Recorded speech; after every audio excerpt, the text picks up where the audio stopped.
Ahora nos acompaña la doctora Laura Díaz Escobar, del Servicio de Nefrología Pediátrica. Está adscrita a la Unidad de Investigación en Epidemiología Clínica del Hospital Infantil de México, Federico Gómez. Ella nos va a dar, de hecho también está haciendo una maestría en Ciencias Médicas. Hacen mucho trabajo de investigación aquí en esta unidad. El tema es muy interesante, ¿no? Es el de obesidad e hipertensión arterial, situación en pediatría. Adelante, doctor Escobar. Hola, buenas tardes a todos. Bueno, pues vamos a dar un vistazo a un tema que está siendo emergente actualmente a nivel mundial desde hace más o menos 10 años. La agenda del día que quiero revisar con ustedes es epidemiología de obesidad e hipertensión, obesidad e hipertensión, la obesidad y las alteraciones en el ciclo circadiano que debemos de saber, obesidad, hipertensión e hipertrofia ventricular izquierda, obesidad y biomarcadores renales, lo que se está estudiando actualmente, y obesidad y nefrolitiasis. Que bueno, eso ya lo tocaron, entonces probablemente ya no ahonde mucho. Bueno, la obesidad es un problema de salud a nivel mundial, esto se ha visto ya desde hace más o menos 20 años que se ha venido estudiando. En México, la prevalencia combinada de sobrepeso y obesidad lo dividen por grupos etarios, va de 5 a 11 años de 32.2%, de 12 a 19 años de 36.3%. Esto es de la encuesta nacional del ENSANUT de medio camino del 2016. También se han comparado con otros países de Latinoamérica, como por ejemplo Brasil, Colombia y Chile, y nosotros tenemos el índice tanto de 5 a 11 años y de 12 a 19 años de mayor obesidad en nuestros niños. La OMS en un estudio estimó que para el 2013, o sea, estamos hablando ya de muchos años, ya no ha estimado nuevas estadísticas, que alrededor del mundo 42 millones de niños menores de 5 años tendrían sobrepeso u obesidad, y esta prevalencia, como ya les había mencionado, se ha duplicado desde 1980. Esta es, por ejemplo, las encuestas, lo que ya les comentaba, el ENSANUT 2016, que es la de medio camino. La de medio camino es porque todavía no se dan los resultados oficiales, a diferencia de la de 2012, y la prevalencia nacional de sobrepeso y obesidad en población de 5 a 11 años de edad. Como ustedes pueden darse cuenta, del 2012 a 2016, pues parecería que en algunos grupos etarios ha disminuido. Está, por ejemplo, en el color rosa son las niñas, en el azul son los niños, y donde se ha visto como mayor índice de sobrepeso y obesidad creciente es a nivel de las mujeres en la etapa de adolescente. Y esta es la prevalencia nacional de sobrepeso y obesidad en población adolescente igual de 12 a 19 años de edad, comparando obviamente la encuesta previa y la de medio camino del 2016, en donde de igual forma podemos ver cómo han ido incrementando lo que es sobrepeso y obesidad en todos estos grupos etarios. Este es un estudio del 2017 mexicano, donde se reunieron todas las encuestas de ENSANUT de 1988, la del 99, la del 2006 y la del 2012, para sacar la prevalencia de sobrepeso y obesidad en México. Entonces, como ustedes pueden ver, el número, la preescolares va de 0 a 4 años.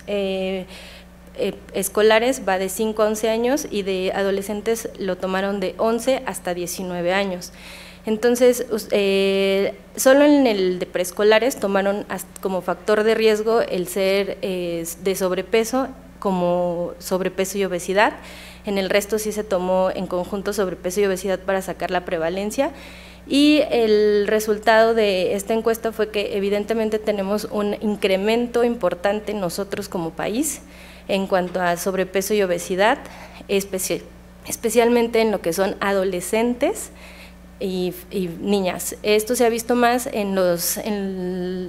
toda esta muestra se tomó de los estados más representativos, tanto de zonas urbanas como no rurales del país, y se vio que también en la parte rural de algunos países, de algunos estados de nuestra república, ya se empieza a tener este problema de obesidad que en encuestas previas en salud no se había visto. O sea, antes la población rural no tenía tanto sobrepeso y obesidad como ahorita se está empezando a ver.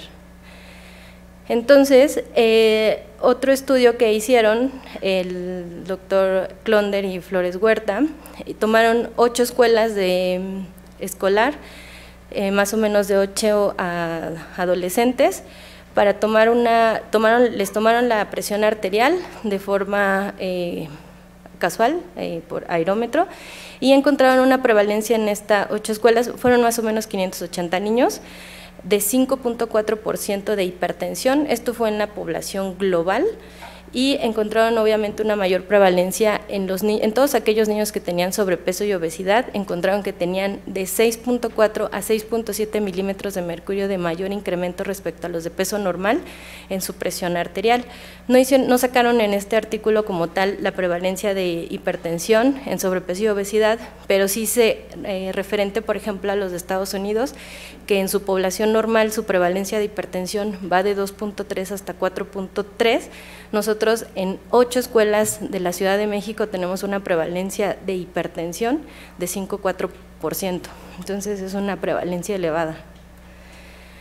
Este es el mismo estudio donde les quiero mostrar, por ejemplo, cómo sí hay diferencia, y es mucho mayor el grado de presión arterial en lo que son hombres, a diferencia de las mujeres, y sí hubo diferencias estadísticamente significativas entre los que no tenían hipertensión y los que tenían hipertensión. Por eso es que la prevalencia salió bastante elevada en este estudio.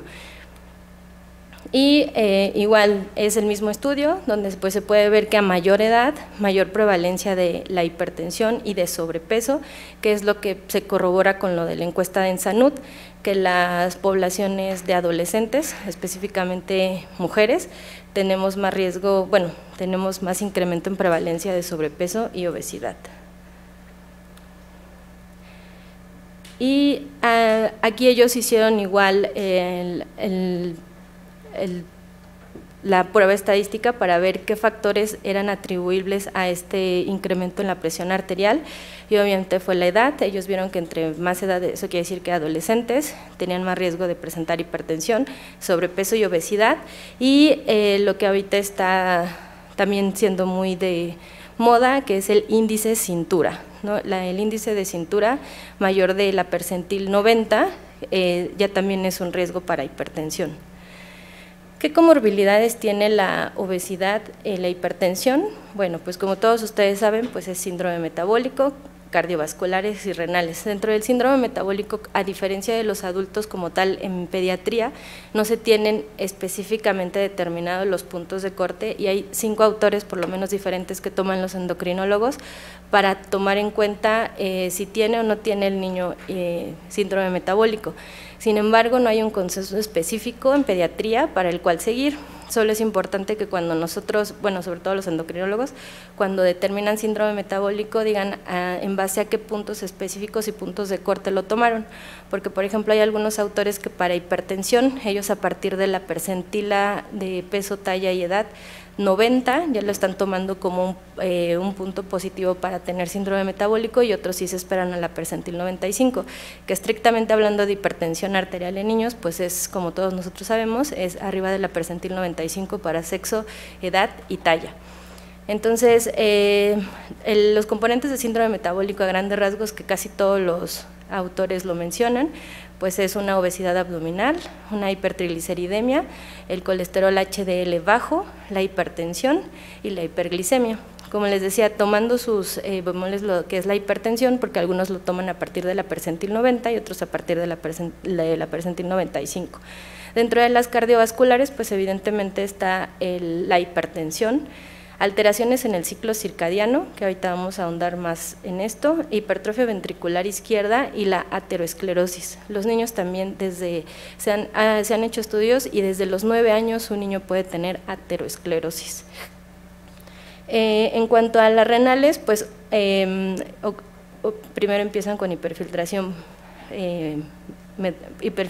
renal, posterior glomerulopatía y después ya terminan con enfermedad renal crónica. Entonces, es algo muy importante que debemos de tener en mente, que todas las personas obesas pueden llegar a enfermedad renal crónica secundaria a la obesidad.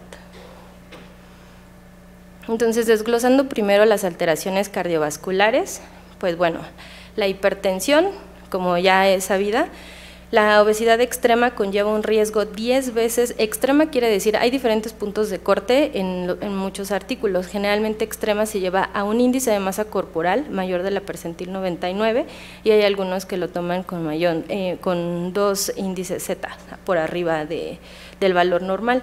Pero pues para ponernos más o menos en contexto, una obesidad extrema es un índice de masa corporal mayor de la 99.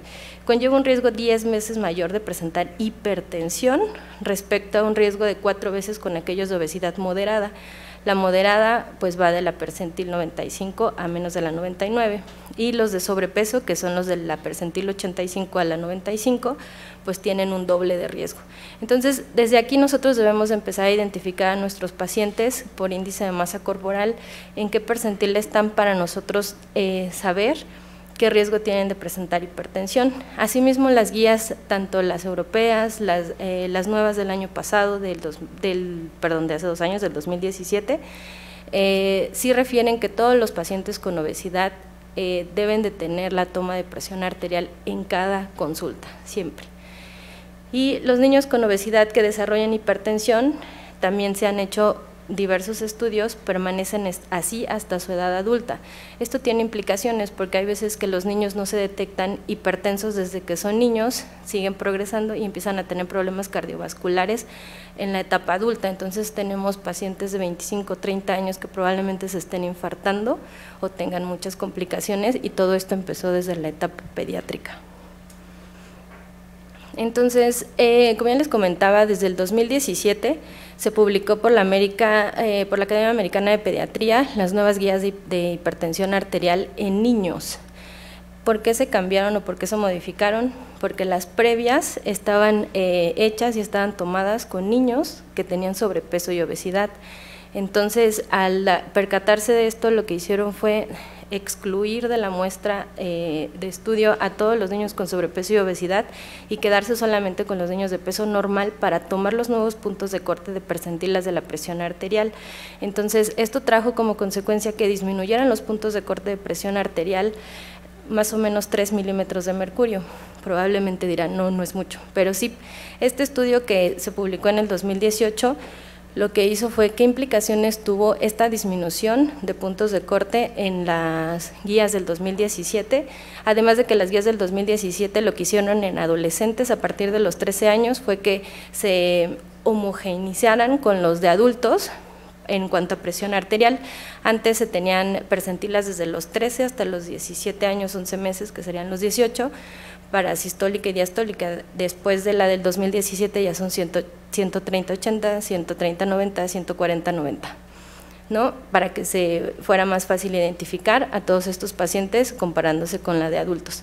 Entonces, en esta revisión que hicieron, ¿qué implicaciones tenía los nuevos puntos de corte de las guías nuevas de presión arterial al quitar a los pacientes que tenían sobrepeso y obesidad de esta muestra? Fue que se hizo un estudio con 364 pacientes y la obesidad estuvo presente en 213 participantes y también había sujetos con diabetes mellitus 2. Y lo que hicieron fue que al clasificar con las nuevas guías incrementó la prevalencia de hipertensión de 13%, cambiando de estadio. Por ejemplo, si el primero había… En las guías previas los pacientes estaban, también lo que se cambió fue, ya no se llama prehipertensión, se llama presión arterial elevada. Entonces, si algunos pacientes estaban en presión arterial elevada, automáticamente pasaban al estadio 1. Los que estaban en el estadio 1 pasaban al estadio 2. Y sí tiene implicaciones en cuanto al abordaje, porque en cuanto a abordaje, cuando tú entras en un estadio 1 de hipertensión, es necesario realizar un ecocardiograma para búsqueda de daño a órgano blanco. Entonces, al no estar en este espectro de enfermedad, pues no te lo hacían. Entonces, lo que ellos vieron fue que se incrementó el daño a órgano blanco al buscar esto en los pacientes que fueron reclasificados. Entonces encontraron más o menos una de las previas, que son del Fall Report a las guías del 2017, encontraron sí un incremento en 11%, bueno, que fue estadísticamente significativo, para hipertrofia ventricular izquierda al reclasificar a los pacientes y hacerles de forma más temprana el ecocardiograma. Y bueno, de las alteraciones del ciclo circadiano, pues ustedes saben que la presión arterial durante el sueño disminuye. Nosotros entramos en metabolismo basal y también la presión arterial baja, debe de bajar. Lo normal que debe de bajar es aproximadamente más del 10% de lo que nosotros tenemos durante el día, ¿no? Entonces, ahí ya se ha estudiado también desde las personas con diabetes y posteriormente se empezó a ver que los pacientes con obesidad no presentaban esta disminución en la presión arterial nocturna. En donde se ha estudiado más es en diabéticos tipo 1, tipo 2 e hipertensos. El descenso de la presión arterial nocturna, o sea, se llama dipping en inglés, conlleva un daño a órgano blanco, específicamente se ha estudiado como tal la hipertrofia ventricular izquierda. ¿Cómo nos podemos dar cuenta de que no disminuye esta presión arterial? Porque pues finalmente no es tan fácil de medir. Se necesita hacer una monitorización ambulatoria de presión arterial, que es colocando un aparato que toma la presión arterial durante el día y durante la noche. Entonces, durante el día y durante la noche está tomando mediciones, durante el día cada 15 a cada 20 minutos y durante la noche más o menos cada 30 minutos, y de ahí el mismo software saca una carga que tú la tienes que poner de acuerdo a las percentilas que hay para el monitor de presión arterial ambulatoria, para que tú veas si la carga de presión arterial es mayor al 25%, automáticamente, bueno, el paciente tiene hipertensión, y por medio de la sistólica con la diastólica, al hacer la fórmula, te tiene que dar tanto de sistólica como de diastólica la disminución de más del 10% mayor del 10% de disminución en la presión arterial sistólica y diastólica. Si no la encuentras, eso quiere decir que tu paciente tiene ausencia de la disminución de la presión nocturna y que tiene riesgo de tener daño a órgano blanco, entonces amerita un ecocardiograma en búsqueda de e inicio de tratamiento farmacológico, evidentemente, porque eso se llama hipertensión nocturna, ¿no? Y estos son todos los demás estudios que se han hecho basados en todo lo que les estoy diciendo. Vienen estudiándose todo este fenómeno desde el 2001 hasta el 2016. El que más ha escrito también mucho sobre monitorización ambulatoria de presión arterial es el doctor Flynn. Sobre todo el Lurbe es también el que ha escrito mucho de hipertensión y obesidad, porque pues ha visto muchísimas alteraciones en estos niños. Ahora, el mecanismo causal de esta ausencia de descenso en la presión arterial nocturna no se sabe, o sea, se dice que es la hiperinsulinemia, la hiperactividad del sistema nervioso simpático. Como ustedes pueden darse cuenta, algunos pacientes obesos cuando les llegan a la consulta a veces tienen frecuencias cardíacas altas, eso también a veces es por el sistema nervioso simpático elevado. La función vagal puede ser por la hiperleptinemia también, los neuropéptidos, la natriuresis nocturna o la actividad del sistema renina-angiotensina-aldosterona. Todos estos son puntos de investigación que apenas se están desarrollando para saber el mecanismo específico en los pacientes obesos, qué es lo que evita que durante la noche ellos tengan esta ausencia de descenso. ¿Cuánto más o menos de porcentaje se ha visto? Hasta 50% de los pacientes obesos no presentan esta disminución en la presión arterial nocturna y esto conlleva a un riesgo cardiovascular porque los lleva a hipertrofia ventricular izquierda. Y bueno, hablando del corazón específicamente, obesidad e hipertrofia ventricular izquierda, la elevación de la presión arterial es un factor de riesgo mayor para el desarrollo de enfermedad cardiovascular, eso ya se ha visto en niños y en adultos. El incremento de la masa ventricular es utilizado como un marcador subclínico de daño a órgano blanco, debido a que se ha encontrado hipertrofia ventricular izquierda hasta en el 30% de los niños con hipertensión. Y también es importante que, por ejemplo, los niños con síndrome metabólico, en un estudio que hicieron aquí en México, encontraron hasta un 41% de hipertrofia ventricular izquierda en niños con síndrome metabólico obesos. Entonces, también es un punto muy importante. Y también algo es que la misma obesidad, o sea, el mismo exceso de peso que se tiene en el cuerpo, por estos cambios que se tienen, puede conllevar a hipertrofia ventricular izquierda. O sea, el solo ser obeso te puede llevar a que te crezca el corazón, no hay necesidad de que estés hipertenso. La hipertensión va a sumar a la obesidad este factor de riesgo para que tú puedas tener hipertrofia ventricular izquierda. Lo que ya les había comentado, que la hipertrofia ventricular izquierda en niños obesos ha reportado de un 30 hasta un 41%, es bastante elevada, por lo cual es que tenemos que tener en cuenta mucho esto. Y el uso de ecocardiograma, pues esto siempre se ha visto en todas las guías de hipertensión, en la europea, en la canadiense, en la de Estados Unidos de la Sociedad Americana de Pediatría, en donde idealmente ellos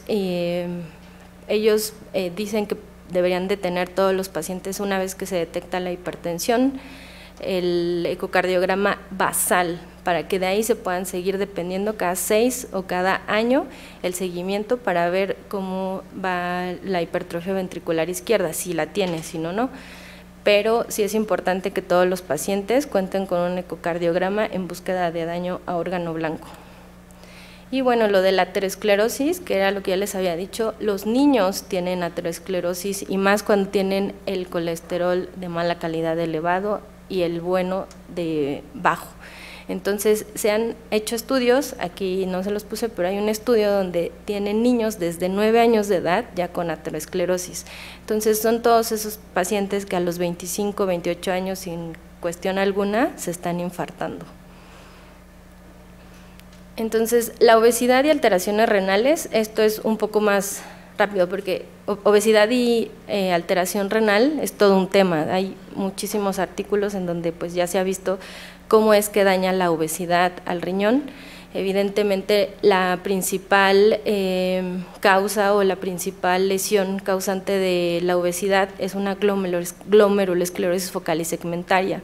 Es una lesión que es cicatrizal, o sea, lastima el riñón y lo que hace es todos los glomérulos se empiezan a hacer cicatrices y se van perdiendo poco a poco. Primero empieza la hiperfiltración, ustedes van a ver que esos pacientes van a tener unas creatininas muy bajas o van a tener tasas de filtraciones glomerulares de 140 a 160 y posterior van a empezar a disminuir. Eso es porque las nefronas empiezan a esclerosar y entonces empieza ya como tal, desde la hiperfiltración ya es daño renal y ya después que empieza a disminuir pues es mucho más la progresión de daño renal. Entonces todo esto los lleva a enfermedad renal crónica. Entonces una persona obesa puede tener enfermedad renal crónica, sí, la puede tener, que es lo que muchas de las veces no saben. Y bueno, este autor demostró el efecto del índice de masa corporal sobre el riesgo de presentar enfermedad renal crónica en una cohorte de 330.252 sujetos, pero en un seguimiento a 20 años. También por eso es que no nos damos cuenta mucho de qué tan grave es esto, porque el daño hacia el riñón es muy lento, sí lo va a pasar, pero a veces puede llegar hasta tardar hasta 20 años, por eso es difícil hacer estudios como tal de seguimiento porque son cortes que se tienen que seguir por muchos años para llegar a ver un desenlace como tal en cuanto a enfermedad renal.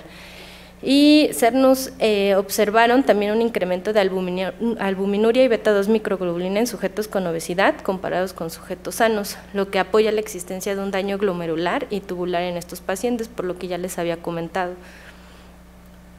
¿Y qué biomarcadores renales tenieron? Este autor, Gognar, se ha estado estudiando si existiera algún marcador específico para en estos pacientes como tal obesos que nos diera algún, pues una luz amarilla de se está empezando a dañar el riñón y hay que hacer esto, hay que hacer lo otro, pero los reportados son los que en muchas otras más enfermedades como lesión renal aguda y lesión tubulointersticial y todas se han reportado, o sea que son el NAG, el N-gal y el KIM-1 son los que siempre han estado saliendo reportados, que es por cualquier inflamación. Entonces, yo no los consideraría como tal específicos de obesidad, porque pues también aparecen en muchísimos. Hasta ahorita no se ha encontrado como ningún específico para obesidad.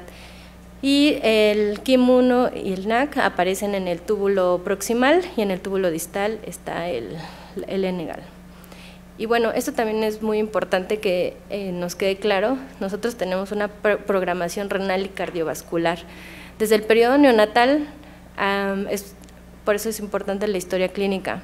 Si nuestro paciente tiene antecedente de prematurez, tiene antecedente de bajo peso al nacer, tiene menor número de nefronas, entonces su vida útil del riñón va a ser menor y si a ustedes les llega obeso, pues se le va a disminuir a casi la mitad esa vida útil renal y eso todo viene ya programado. Entonces, si en el periodo juvenil nosotros tenemos sobrepeso, podemos empezar a tener hiperleptinemia, disregulación intrarrenal del sistema renina-angiotensina-aldosterona, disregulación también intracardíaca y incremento, obviamente, lo que ya les había dicho, hipertrofia ventricular izquierda. En la adultez, igual, si el sobrepeso continúa, y estamos hablando de sobrepeso, no de obesidad, igual hay inflamación intrarrenal, que lo que les decía, incrementa la cicatrización a nivel renal por todas estas citocinas.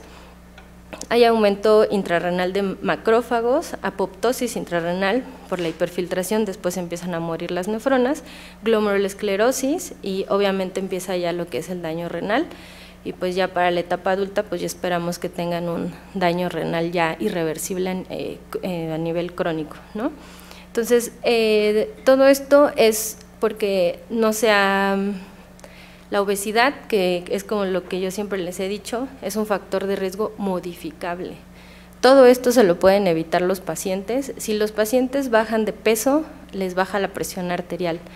O sea, y eso ya también se ha demostrado en muchísimos artículos. Si mejora el peso el paciente, va a mejorar la presión arterial. Entonces, eso es algo muy importante que nos debe de quedar claro. La obesidad es una enfermedad y todas sus comorbilidades que pueden ser prevenibles. Y esto es desde el bebé o desde el niño que ustedes están viendo que tiene obesidad. No es bonito un bebé obeso. Entonces, a todos los pacientes, es lo que yo más bien quiero que se lleven de esta plática, que todos los pacientes que tienen sobrepeso y obesidad, pues se les debe tomar siempre la presión arterial y siempre deben de verlo en las percentilas para ver si le quedan para la presión y si no, mandarlo al especialista.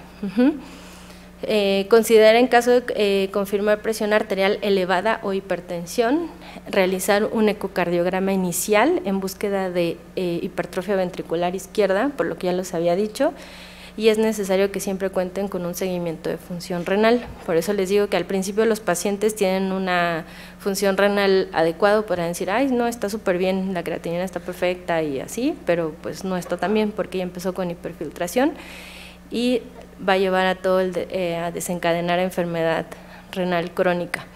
Y la hipertensión en los pacientes obesos es muy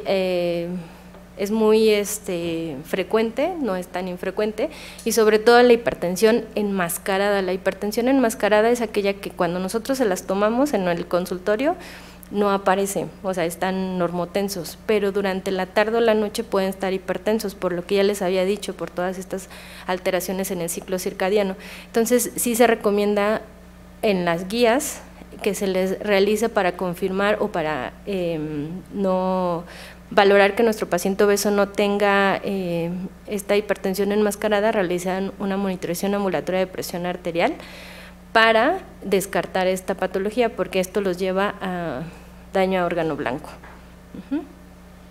Y pues ya, eso es todo.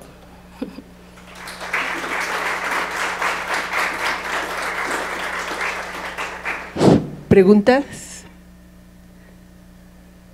A ver si te acercas por acá, te lo paso, porque si no, no te van a escuchar en la red. A ver. Está muy sencillita, pero yo tengo una duda porque he llegado a tener, soy nutrióloga, y he llegado a tener pacientes pediátricos, pero yo siempre les tomo su tensión arterial porque trabajo con cardiólogos. Mi duda es, ¿cuánto tiempo tengo que pasar para poder decirle o derivarlo al cardiólogo? Por ejemplo, que yo veo que tiene presiones superiores al percentil, entonces, ¿en qué momento yo decido, ya te derivo con un cardiólogo? De hecho, para hipertensión, el diagnóstico de hipertensión como tal, son 3 mediciones en 3 ocasiones diferentes, que le quede ya sea en la percentil 90, que es presión arterial elevada, o ya como tal hipertensión. Claro que si tú tienes ya desde la primera una hipertensión grave, por ejemplo, que tienes un niño pequeñito y te sale con 140, no te esperas, en ese momento lo derivas porque ya es una hipertensión estadio 1 y 2, entonces no te esperas las 3 mediciones diferentes. O sea, es lo mismo que con los adultos. Bueno, gracias. Más o menos. Pero siempre viendo las percentilas para talla, edad y sexo. Nosotros nos estamos guiando por las de la Academia Americana de Pediatría del 2017, que es súper importante, porque a veces creemos sí le queda, pero ya cuando ves la talla, porque nosotros somos más pequeñitos, los mexicanos tenemos menos talla, entonces por eso es importante ver el percentil de talla para nosotros ver si le queda o no esa presión arterial. ¿Alguien más? ¿No? Ok, bueno, pues vamos a continuar. Muchas gracias.